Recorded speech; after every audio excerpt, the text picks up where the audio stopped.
Hello అందరికీ నమస్తే. Welcome to అత్తమ్మ రుచులు.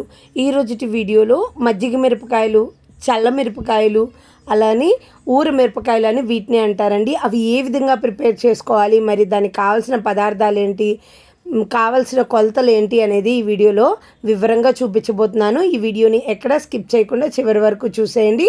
లేట్ లేకుండా వీడియోని స్టార్ట్ చేసేద్దాం. ఇక్కడ నేను మజ్జిగ మిరపకాయలు చేసుకోవడానికి ఒక హాఫ్ కేజీ ఇలా తెల్ల మిరపకాయలు తీసుకున్నానండి. ఇవి కారం తక్కువగా ఉంటాయి, అలానే గింజ కూడా తక్కువగా ఉంటుంది. ఇప్పుడు వీటిని శుభ్రంగా కడిగేసుకొని ఇలా మొదలు అలానే చివర్లు తెగిపోకుండా మధ్యలోకి ఇలా నిలువుగా చీల్చుకోవాలి. ఎక్కువ గింజలు ఉన్నట్లయితే బాగా కారంగా ఉంటాయండి, ఆ గింజలు తీసేసుకోండి. లేదు అంటే ఇవి ఊర మిరపకాయలు పెట్టుకోవడానికి కావాల్సిన పచ్చిమిరపకాయలు అనమాట. ఇలాంటి తెల్ల మిరపకాయలు తీసుకుంటే మనకి ఎక్కువ కారం ఉండదండి, ఎక్కువ గింజ కూడా ఉండదు, చాలా టేస్టీగా ఉంటాయి. ఇప్పుడు వీటన్నిటికీ మనం ఇలా మధ్యలో చివర్లు మొత్తం తెగిపోకుండా ఇలా మధ్యలోనే ఘాటు వేసుకోవాలి.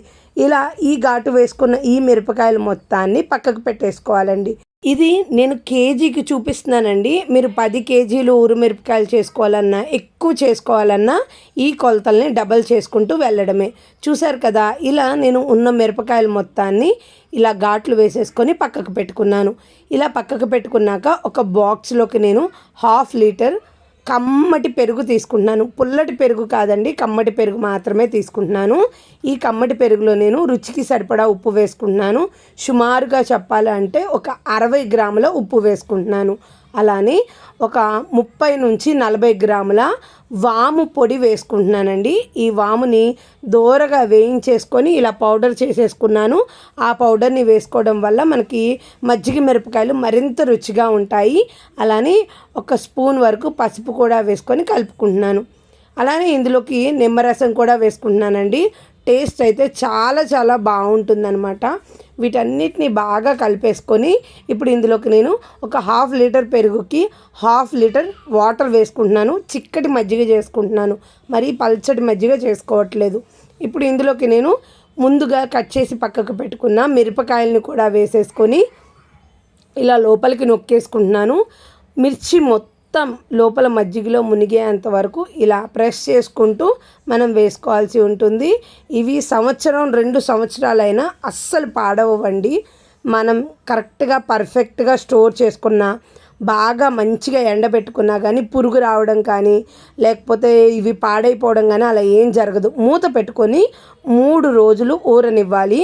3వ రోజు అయితే మనకి ఇలా ఊరిపోయి ఉన్నాయండి. ఇప్పుడు వీటిని మజ్జిగలో నుంచి వడకట్టేసుకొని సపరేట్గా ఒక క్లాత్ మీద కానీ ఒక కవర్ మీద కానీ, నేనైతే బేషన్లోకి తీసేసుకున్నాను. ఒక 2-3 బేషన్లోకి తీసేసుకొని ఇలా టెర్రస్ పైన పెట్టేసుకుంటున్నాను.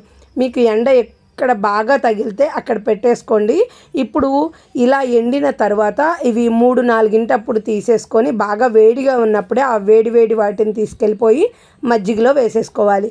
ఇలా రిపీట్ చేస్తూ ఉండాలి. ఎప్పటి వరకు అంటే మనం వేసుకున్న ఊర మిరపకాయల్లో మజ్జిగ అంతా అయిపోయేంత వరకు ఇలా రిపీట్ చేస్తూనే ఉండాలి.